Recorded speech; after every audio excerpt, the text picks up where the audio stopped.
여러분 안녕하세요. 3월 11일 여의도 펀드매니저 TV. 오늘은 우리 전고체 전해질 수혜주 중에서 가장 중요한 레이크 머티리얼즈 한번 같이 봅시다. 워낙 시장에서 지금 핫하죠. 핫해서 항아 리튬을 생산하는데 전고체 전해질의 구조는 어떻게 되어 있고 레이크 머티리얼즈는 대체 뭘 하는 회사이고 향후에 어떠한 성장 스토리를 가지고 시장에 얼마까지 진격을 할 것인지 이러한 관점을 가지고 레이크 머티리얼즈 한번 보도록 하겠습니다. 먼저 전고체 전해질의 구조, 특징 이런 것들을 공부를 많이 해야 되죠. 저희 카페에서는 이제 제가 이용우 애널이 쓴 그 자료를 올려주고 같이 공부를 했는데 그걸 공부를 한 10번 읽지 않고는 이 향후에 지속될 이 기술의 변화, 이 단어 용어 정리가 안 돼 있으면 굉장히 어려울 것 같아요. 공부를 많이 하셔야 될 분야가 바로 전고체 전해질, 이 전고체 배터리 이 분야입니다. 따라서 레이크 머티리얼즈를 통해서 우리가 알아야 될 기본적인 전고체 배터리의 특징, 장단점, 그리고 향후의 시장 규모는 어떻게 되고 우리는 어떻게 대응을 해야 되고 어떤 종목을 사서 뭘 어떻게 투자를 해야 되는지 이러한 기본적인 순환 사이클을 한번 같이 알아보도록 하겠습니다. 구독, 좋아요 많이 눌러주십시오. 네, 동사의 시가총액은 거의 2조이 다 왔습니다. 1조 9,489억. 전고점을 뚫고 올라왔죠. 29,650억. 2조가 됐으면 다음 목표는 무조건 3조라고 봐야 되죠. 네. 그래서 동사의 다음 목표는 3조이다. 과연 3조까지 갈 만한 종목인지를 봐야 되는데 최근 거래량이 실리고 있는 모습은 고무적이다. 이렇게 봐야 될 것 같습니다. 동사의 수급 추이를 보면 일단은 국내 기관 투자가들이 공격적으로 사는 모습을 여러분들이 볼 수 있습니다. 그리고 최근에는 외국인들도 빨간불을 일으키면서 매수에 나서는 모습. 따라서 기관과 외국인이 동시에 사는 양수 겸장의 매력적인 종목이 돼 있다. 여기에 개인까지 산다면 동사는 불이 활활 타오를 것으로 보고 있는 거죠. 수급적인 측면에서는 에이스급이다. 이렇게 봐야 될 것 같습니다. 자, 그러면 동사를 공부하기에 앞서서 우리가 가장 중요한 질문을 먼저 해보셔야 됩니다. 과연 이 전고체 배터리는 돈이 될 만한 시장인가? 이 부분에 대해서 답이 없으면 들어가면 안 되죠. 그리고 기술적으로도 충분히 투자해 볼 만한 상황인가? 이게 이제 가장 중요한 이 질문이죠. 이 퀘스천. 이 퀘스천을 한번 곰곰이 생각을 해보셔야 됩니다. 과연 리튬이온 3원계 배터리와 LFP 배터리 사이의 전쟁이 치열하게 정해지고 이제 가격 인하의 전쟁으로 됐는데 새로운 기술인 전고체 배터리가 삐지고 들어갈 수 있는 여유가 있는 것인가, 이 시장이 클 수 있을 것인가, 여기에 대한 생각을 분명히 하셔야 됩니다. 그래서 전고체 구조는 어떻게 변화가 되고 여기에 들어가는 전해질은 뭐가 되고 왜 황화 리튬에 우리가 투자를 해야 되는지, 그리고 전고체 배터리, 전고체 전해질의 장단점은 뭐냐, 전고체 전해질의 향후 성장을 위해서 해결돼야 될 배터리를 해결해야 될 문제는 뭐냐, 덴드라이트라든지 가격의 문제, 수혜주는 누가 될 것이냐, 이러한 일련의 쭉 이렇게 실타래가 서로 연결되듯이 고구마 줄기에서 쭉 이렇게 연결되어 있는 하나의 큰 섹터를 이해하는 그러한 공부가 없다면 이 종목을, 이 분야를 들어오시면 안 됩니다. 소문에 듣고 소문에 파는 그런 바보 같은 우를 정하고 또 오래 사서 잠깐 흔들릴 때 오래 견디지 못하고 파는 그런 우를 범하기 때문에 공부가 충분히 돼야 된다. 그렇지 않으면 시장에 들어오지 마라. 이렇게 여러분들에게 말씀을 드리고 싶네요.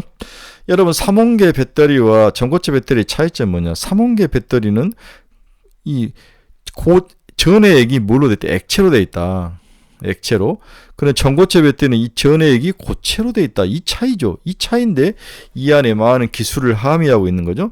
그래서 전고체 배터리는 기존 3원계 배터리처럼 양극에는 큰 변화는 없습니다. 그렇죠? 그 다음에 분리막이 없어지거나 얇아지고서 없어지는 거죠. 분리막이 없어지고. 음극재에는 과거 사용치 않던 리튬이온 배터리에서 사용하지 않던 음극재가 방막으로 얇은 망을 가지고 음극재를 만든 거죠. 리튬 금속이 사용되는데, 그래서 전고체 배터리의 가장 큰 차이점은 양극재는 변화가 없다.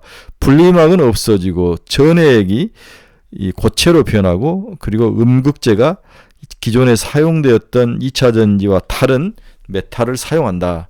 이 특징을 먼저 이해를 하시기 바랍니다. 그래서 분리막이 필요 없고 양극재는 거의 그대로 사용되는데 뭐가 바뀌나? 음극재가 사용된다. 음극재가 흑연, 실리콘, 리튬 메탈 이렇게 음극재가 사용된다는 거죠. 우리 삼원계에서는 지금 음극재가 흑연이라든지 인조 흑연이라든지 실리콘 이런 쪽이 사용되는데 이 전고체 배터리에서는 음극재가 어노드가 흑연, 실리콘, 니튬 메탈, 이 니튬 메탈이 사용된다는 게 가장 중요한 변화이다.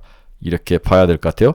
그래서 전고체 배터리에서는 양극재는 거의 변함이 없고 이 안에 있는 전해액은 고체로 변하고 분리막이 필요 없고 그 다음에 음극재가 리튬 메탈로 사용이 많이 된다. 이러한 특징을 꼭 기억을 하셔야 됩니다. 그 다음에 에노드가 음극을 말하고 캐소드가 양극을 표현한다. 이 영어 단어도 이해를 하셔야 되네요. 자, 여기가 기본 구조인데 이제 유튜브가 기술을 공부를 많이 한 유튜브가 그렇지 않다. 양극재에도 살짝 변화가 필요하다. SDI 근데 양극재에도 고전도성 CNT 분산액을 개발을 하고 있다. 고전도성 CNT 분산액을 니켈, 코발트, 망간에 뭔가 CNT 분산액을 개발해서 약간 양극재도 변화가 필요한 부분을 넣고 있더라. 이 부분을 말씀하셨는데 그건 좀 먼 이야기인 것 같고 변화는 반드시 필요하죠. 음극재는 확실히 변화하고 양극재도 변화가 필요한 것은 사실이다. 그렇게 기술이 발전해 갈 것이다. 이 부분도 또 이해를 하셔야 돼요. 그러면 양극재 전해질의 전고체 배터리의 장점은 먼저 단단하고 전해질이 훼손되더라도 형태를 유지할 수 있다. 안전하다. 안전성이죠. 두 번째, 안전성이 높아 안전과 관련된 부품을 줄이고 배터리를 만드는데 안전과 관련된 부품을 주고 그 자리에 활물질을 채워서 양극할 물질을 많이 채워서 용량을 늘릴 수 있다. 용량을 늘릴 수 있다. 이 부분이 굉장히 중요하죠. 안전하고 용량을 늘릴 수 있다. 용량을 늘릴 수 있는 것은 안전을 위해서 다양한 부품들이 들어갔는데 그 부분을 줄이고 활물질을 더 집어넣을 수 있다는 거죠. 그래서 고출력이 가능하고 또 사용 온도가 높다. 그러니까 폭발할 염려가 주는 거죠. 전지의 구조가 단순하다. 이러한 장점을 가지고 있는 게 바로 전고체 배터리다. 반면 전고체 배터리의 단점도 있다. 액체 전해질에 비해서 이온 전도도가 낮다. 이온이 움직이는 빨리빨리 움직이는 고체이기 때문에 이온 전도가 낮고 리튬 이온 전달 능력이 부족한 면이 있다. 또 가격이 비싸요. 전고체 전해질이 뒤에서 설명을 해드리겠습니다. 전해질의 활물질 경계 저항인 계면 저항이 높아 전도성이 떨어진다. 이렇게 양극이 있고 여기 이제 고체 전해질이 되면은 여기서 이제 계면 저항이 나타나는 거죠. 면과 면이 만나는 데서 저항이 나타나면서 이렇게 되면 전도성이 떨어지는 단점이 있다.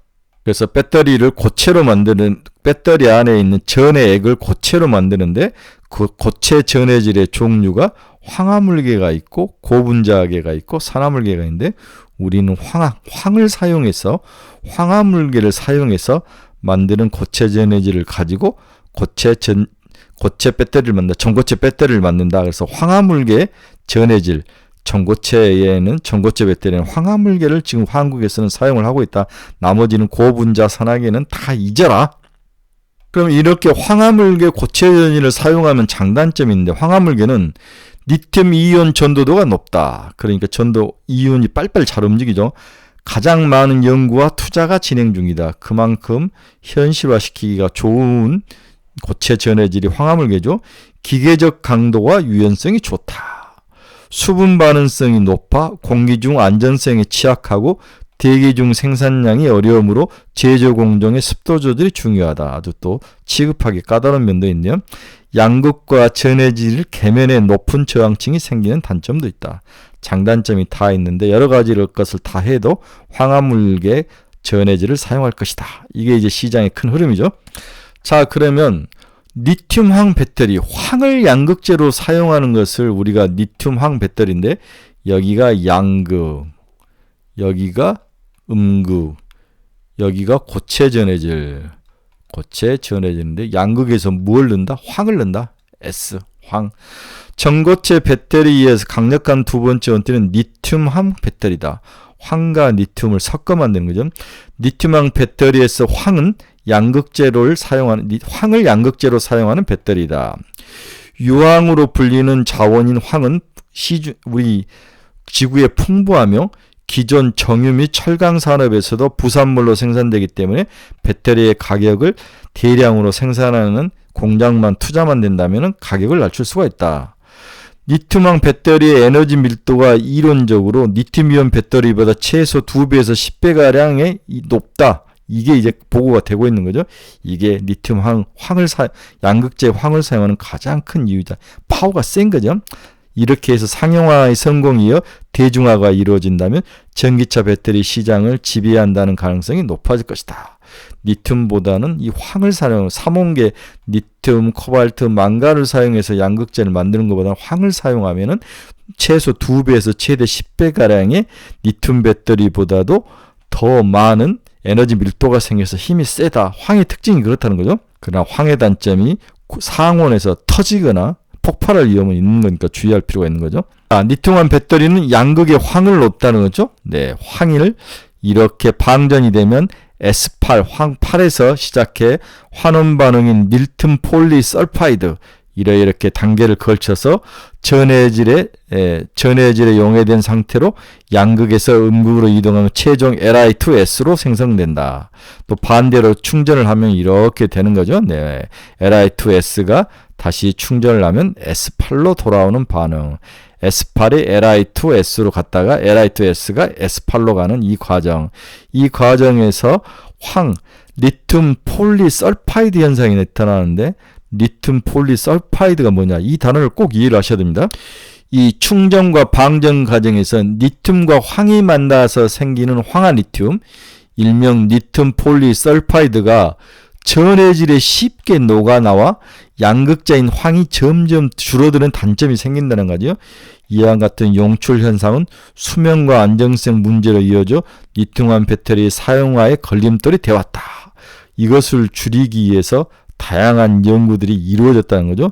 리튬 폴리설파이드로 변하는데 S8이 점점 분해가 돼서 전자를 이동해 가면서 전자가 이동되는데 이것은 리튬 폴리설파이드 과정이라고 하는데 이렇게 리튬 폴리설파이드가 전해질에 쉽게 녹으면서 양극재인 황이 점점 녹아버리면 황이 줄어드는 거죠. S8이.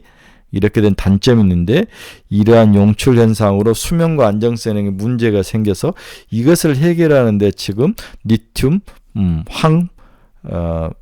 전고체 배터리의 가장 큰 해결해야 될 여러 문제 중에 가장 큰 문제다. 이것을 해결하는 다양한 연구가 지금 이루어지고 있다고 봐야 되는 것 같아요. 다시 와서 리튬환 배터리의 장단점 뭐냐? 리튬이온 배터리, 지금 쓰고 있는 리튬이온 배터리는 니켈, 코발트 같은 비싼 히토류가 사용되지만 리튬황 배터리는 자원이 풍부한 황을 사용해 제조원가를 낮추고 친환경적이다. 양극재 황을 사용하면 기존 리튬이온 배터리 생산 공정을 그대로 활용할 수가 있다. 오케이.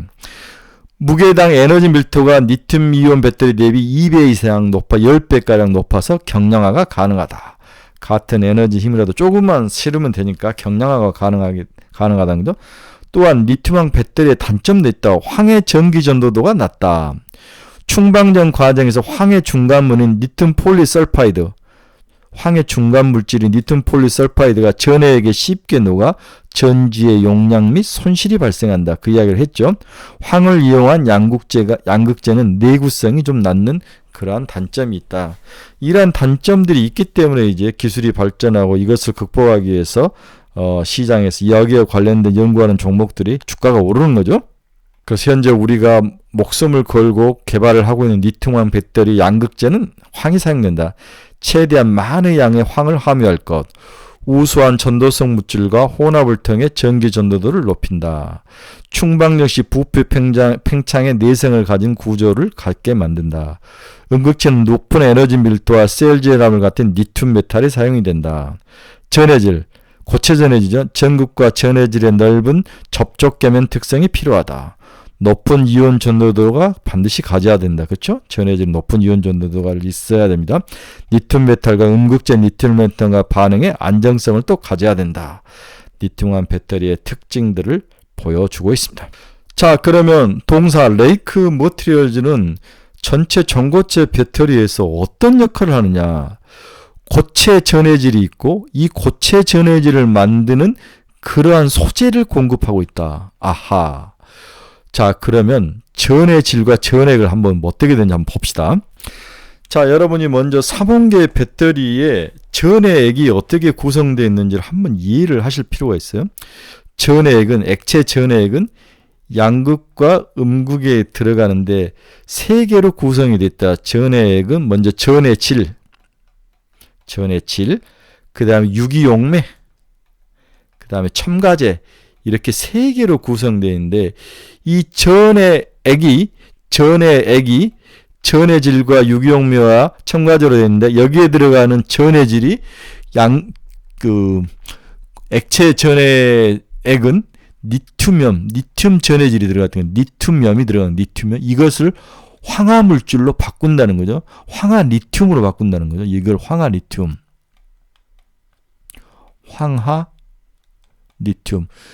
액체 지금 전해질은 뭐가 들어갔습니까? 육불화 인산리튬이 전해질의 역할을 해서 육불화 인산리튬이 주로 들어가는데 이것을 황화리튬으로 바꾼다는 거죠. 같은 류인데 육불화 인산리튬은 액체 전해질에, 황화리튬은 우리 전고체 전해질에 들어가는 전해질에 되는 거죠. 그래서 이 황화리튬을 생산해야 되는데 이게 여러 가지 문제점에 의해서 생산을 할 수 있는 회사도 있고 생산이 지금 잘 안 되고 있는데 이 황화리튬에 들어가는 소재, 황화리튬을 잘 섞는 소재를 만들어서 공급한 회사가 바로 오늘 공부하는 레이크 머티리얼즈라는 거죠. 정확히 이해하시겠습니까? 자, 그러면 다시 우리 레이크 머티리얼즈로 다시 돌아와서 레이크 머티리얼즈는 반도체에 관련된 소재의 부품이라 그래요. 소재죠. 그 다음에 태양광 관련된 소재를 만들고 석유화학 촉매제를 만들고 LED 관련된 어떤 소재를 만들고 황화리튬이라를 만드는 신규 사업을 최근에 와서 이제 키우고 있는 거죠. 그래서 2024년에 매출액이 약 97억, 100억 정도 이제 처음 이렇게 생산해내는 그런 모습. 그 전에는 주로 반도체에 관련된 그런 소재 부품이 많이 들어갔다, 이렇게 봐야 될 것 같아요. 그래서 동사는 올해 반도체에 관련된 다양한 소재와 황화리튬 사업, 이 두 개가 성장의 큰 축이다.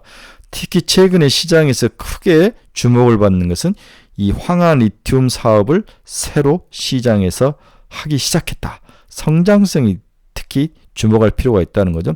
자, 다시 한번 전고체에 들어가는 전해액이라는 게 있는데 이 전해액에는 전해질과 유기용매와 다음에 첨가제, 이렇게 세 개가 됐는데 과학에는 육불화 인산리튬이 들어갔는데 이건 이제 액체전에 이제 고체전에는 황과 리튬에서 황화리튬이 들어가야 되는데 이 황화리튬을 만드는 회사가 바로 레이크 머티리얼스다. 그래서 올해 모든 사업부에서 고성장이 기대되지만 특히 눈여겨봐야 될 부분은 반도체와 황화리튬 사업부이다. 올해 반도체 부분은 매출은 약 903억으로 YY로 40%나 성장할 거로 전망이 되겠다. 기존의 캐시카우에 있는 반도체 부분도 나쁘지 않다. 메모리 업계에서 가동률 정상에 따른 전구체 사용량 증가 효과와 과거 대비 증가한 공급 부품수, 그리고 삼성전자 D램의 1A 1B 공정 비중 확대에 따른 판가가 높은 하이K 전구체 수요 증가 효과 등을 고려하면 사상 최대 매출액을 기록했던 2022년 817억을 크게 뛰어넘는 거의 1000억에 가까운 반도체 전구체 부분에서 사용량이 증가될 것이다. 이 회사는 반도체에서 하이K, 주로 전구체를 만들어서 납품을 하고 있구나. 특히 올해는 하이K 전구체, 고가의 전구체 사용량이 증가하고 있고 또 반도체에 들어간 다양한 소재를 납품을 하고 있구나. 이게 이제 기본적인 첫 번째 동사의 매력 포인트죠. 따라서 반도체 전고체 산업, 반도체에서 전구체 사업은 가동률 회복 효과에 의존하는 대부분의 반도체 소재 업체들과 차별화되는 부분은 자회사인 레이크 테크놀로지를 통해 진행 중인 고체 전해질의 핵심 연료인 황화리튬 사업의 구체화이다. 레이크 테크놀로지 지분을 약 90% 가까이 넘게 들고 있는데 자회사인 레이크 테크놀로지에서 만드는 고체 전해질 사업이 새로운 먹거리다. 지난해 이미 증설이 완료된 120톤 수준의 생산 라인은 이미 업계에서 가장 큰 수준이지만 배터리 0.2기가와트 정도를 대응할 수 있는 매우 작은 규모로 추정이 된다. 향후에 시장이 더 커질 수 있는 것을 의미를 하는 거죠. 향후 전고체 배터리 시장 개화 시 대규모 증설이 필요한 이유 중에 하나이다. 증설라는 이미 가동을 시작했으며 국내 다수의 배터리 업체들의 양산 샘플을 대응할 정도로 지금 생산을 하고 있다. 황화 리튬을 준비 중인 타 업체들이 파일럿 샘플 대응 단계에 머물러 있는 점을 감안하면 가장 앞선 수준으로 평가가 되고 있다. 이제 대량 생산 전 단계까지 온 거죠. 자, 그래서 다시 동사의 특징인 반도체, 전구체 분야에서는 판가가 높은 하이K 전구체를 생산하고 있다. SK 트리캠에 납품을 하고 이게 SK 하이닉스에 납품이 되고 있다. 하프늄과 지리쿠늄, 이 하이K 전구체에 들어가는 하이K에 들어가는 전구체를 공급을 하고 있다. 이 하이K는 이 뭐라는 그 차단막을 만드는 이게 이제 게이트가 있고 그렇죠? 네, 반도체 구조가 네, 이렇게 돼 있는데 이렇게 해서 이 게이트에 들어가는 이것을 아주 얇고 전자가 새지 않도록 잘 만들어야 되는데 이 부분을 만드는 물품 중에 하이K 전구체가 포함이 돼야 됩니다. 이걸 만들어서 SK 하이닉스에 납품을 하고 있다. 자, 동사를 또 이해하는 TAM 제조 기술이라는 것을 이해를 하셔야 됩니다. 세계 3위이다. TAM이 뭐냐? 알루미늄 유기 금속 화합물이 TAM이다. 다시 한번 TAM이 뭐냐? 알루미늄 유기 금속 화합물 트리미토리 알루미늄 이렇게 돼 있네요. 이건 전방 산업별 공정용 소재로 생산이 된다. 이게 알루미늄 유기 금속 화합물이 다양한 방면에 사용이 된다는 거죠. 전 세계적으로 TAM 생산이 가능한 기업은 글로벌로 3개에 불과하다. 제조 기술과 화합물 설계 등 한창 까다로운 영역까지 사업 영역을 넓힌 것은 레이크 머티리얼즈가 유일하다는 거죠. 특히 TAM 소재를 적용한 원자 증착, ALD 증착, CVD 전구체 등 효자 노릇을 하고 있다. 여기서 돈을 반도체형 전구체의 원료로 사용되면서 돈을 많이 벌고 있죠. 특히 레이크 머티리얼즈는 TAM 기관 고유전율 하이K 방막과 확상 방지막, 절연막 등에 사용되는 각종 증착용 전구체를 생산하고 있다. 아주 돈이 많이 되는 전구체 중에서 증착용 전구체를 사용되고 있는 거죠. 반도체 공정이 점점 미세하고 삼성전자 등의 시스템 반도체뿐만 아니라 D램에도 하이K 메탈 게이트를 도입하면서 수요가 급증을 하고 있다. 우리가 반도체가 소스와 드레인이 있고 여기에 게이트가 있어서 전자가 소스와 드레인으로 움직이는 것을 게이트가 열었다 닫았다 하는데 이 게이트가 갈수록 평면에서 이제 작아지고 그럼 여기에다가 메탈 게이트를 쓰기도 하고 이 메탈 게이트 등에서 다양한 어떤 그 절연막을 형성하는 고급 하이K를 사용해야 되는 거죠. 그래야 전자가 여기서 막았다 풀었다 했을 때 흘러 넘치지 않고 이렇게 외부로 새지 않는 것 때문에 하이K가 굉장히 중요한 기술이죠. 그리고 이게 갈수록 소스와 드레인의 규모가 이 거리가 작아지는 거죠. 고미나 초미나 돼서 전자가 막 튈 수 있습니다. 따라서 기존 경쟁 업체가 가공 원료를 납품하는 것과 달리 원료 단계에서부터 가공하고 혼합하고 완제품까지 일괄 턴키 형태로 만들어서 수주를 하기 때문에 돈을 많이 번다. 그 결과 삼성전자, SK하이닉스, 대만, TSMC도 들어가는 세계적인 반도체 제조사들에게 바로 납품을 하고 있다. 전구체를 납품을 하고 있다. 아까 우리가 TMA는 뭐라고 하면 알루미늄 유기 금속 화합물이라고 했죠. 알루미늄 유기 금속 화합물. 이게 촉매로도 사용되고 LED에도 사용되고 태양광에도 사용되고 반도체도 사용된다. 반도체에서는 뭘로 사용되느냐? 전구체로 사용되겠다. 하이K 전구체에 동사 TMA 알루미늄 유기 화합물이 들어가서 사용되면서 고가로 받을 수 있는 거죠. 이러한 다양한 사용처 그리고 이 사용처들이 각각 최근에 바닥을 치고 다 올라오는 모습 이러한 점이 동사의 장점이다.